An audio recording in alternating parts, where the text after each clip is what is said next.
Most people believe multitasking makes them productive, but science proves it shrinks your brain's ability to focus. Today, we're exploring how mindfulness fundamentally rewires your mental landscape, turning chaos into clarity. You will learn the exact biological shifts that occur when you stop reacting and start observing. Mindfulness isn't just sitting in silence, it's a neurological training ground. When you practice mindfulness, you physically alter your brain structure through neuroplasticity.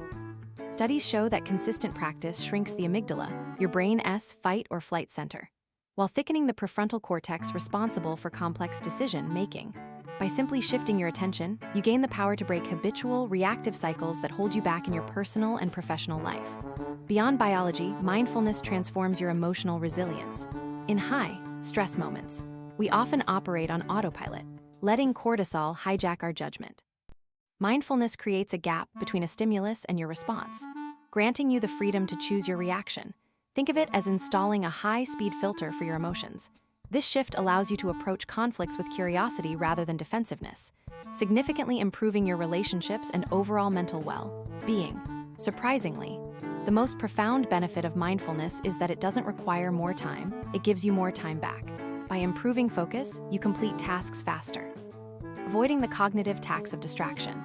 Recent data suggests that mindfulness practitioners show marked improvements in working memory and sustained attention within just 8 weeks. But how does this translate into long-term habits that don't fade?